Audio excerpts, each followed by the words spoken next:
Donc c'est pour vous dire que...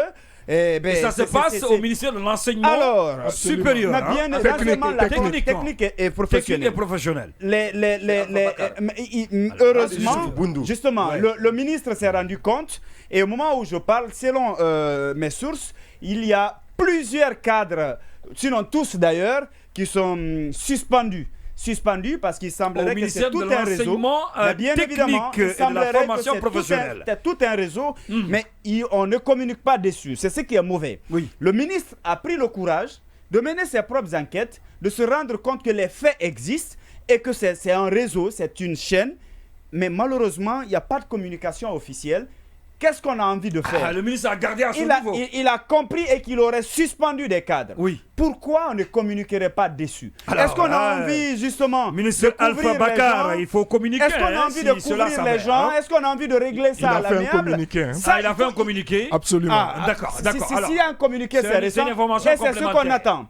Et c'est ce qu'on attend parce que c'est tout un réseau. Il ne faut pas se limiter à la suspension. Il faut fouiller, il faut démanteler le réseau, qu'il soit jugé, et ça permettra justement, c'est pas seulement qu'au niveau de ce département, au niveau des autres, il faut chercher à démanteler les réseaux, et comme ça permettra de nettoyer ce système pour une bonne gouvernance, et c'est ce que j'appelle les questions essentielles de cette transition. Si on veut parler de refondation, c'est à partir des choses comme ça. Voilà.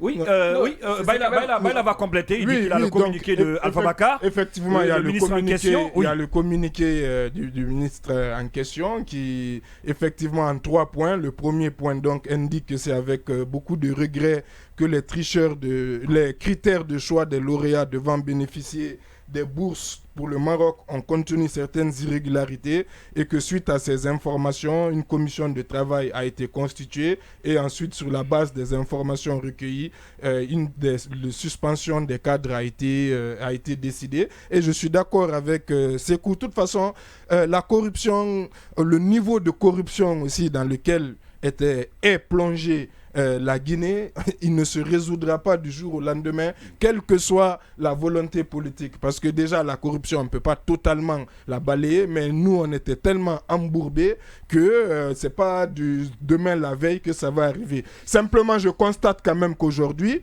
il y a des cadres du ministère de l'enseignement technique qui sont suspendus. Oui, mais là aussi, c'est pas mauvais. On est en train de dénicher les foyers qui gangrénaient. Il y avait le préfet de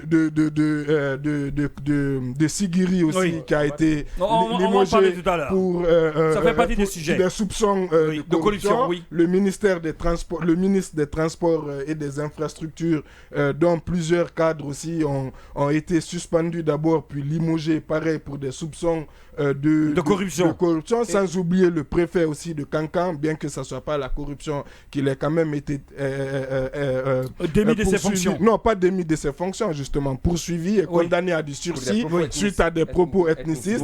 Moi, je trouve que, justement, l'impunité, ça, c'est des signes quand même que, justement, maintenant, personne n'est à l'abri quelque part et j'espère que ça se poursuivra parce que moi, la CRIEF, je l'ai applaudi, je continue à le faire, mais j'avais dit qu'elle ne sera raisonnablement, elle sera vraiment, véritablement convaincante lorsque l'administration du CNRD, le régime du CNRD, lorsque des cadres de ce régime se retrouveront justement face aux actes qu'ils auront posés et qui seront sanctionnés, c'est là que ça pourra crédibiliser la lutte contre la corruption. Donc j'espère que ça continuera et que tous les dossiers dont déjà on parle un peu sur les réseaux sociaux qui feront l'objet vraiment d'enquêtes et qui feront l'objet de sanctions surtout parce qu'à un moment donné, c'est ce qui manquait parce qu'on ne peut pas dire qu'il n'y avait pas de volonté avant, mais souvent au niveau de la sanction, on se heurtait beaucoup à des calculs politiques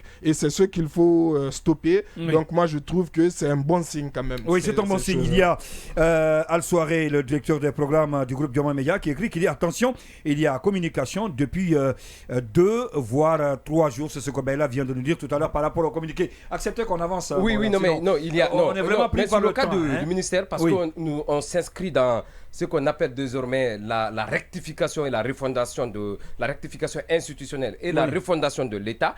Mais ce communiqué du ministre Alpha Bakar confirme ce que je disais. Il faisait partie de ceux qui ont engrangé les notes les plus médiocres avec l'évaluation du gouvernement Béa. On a compris ça. Ensuite, ensuite, ce communiqué est une insulte. De toute façon, il a eu une mauvaise note, il a été reconduit. Non, tout ce qui a été reconduit. Et c'est l'un des ministres qui fait une meilleure impression à l'opinion. Une mauvaise note, il a eu. Parce que même la dame Diaka, que tout le monde a apprécié, et apparemment, il n'a pas eu la moindre. Oui, j'ai dit. Mais qui a vu ces notes-là d'ailleurs? Qui a vu ces notes-là d'ailleurs? Personne n'a vu. Alors, on apprend qu'elle n'a pas eu la moindre. Alors, mais parce que oui, très rapidement. Donne-moi une minute. On a fait 2 biscuits déjà. Ce n'est pas parce que les ministres, tout le monde a été reconduit, qu'ils sont tous bons.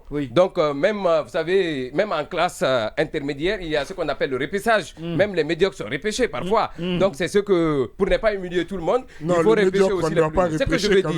Ce que je veux dire, et ce qui est quand même vérifiable, c'est le communiqué du ministre Alpha Bakar est une insulte.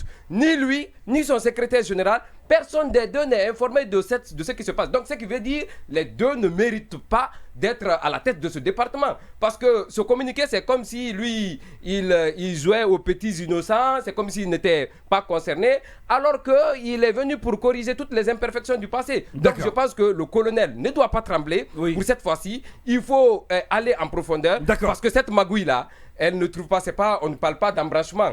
On parle même de la racine, parce qu'elle tire ses débuts à une racine. Et cette racine, il faut remonter jusqu'au ministre. Et on trouvera, parce que le réseau est fort. Apparemment, il est dans tous ces... Non, on peut aider le colonel. Il faut qu'on aide le colonel. On veut l'aider. Alors, c'est ce qui va nous amener à parler...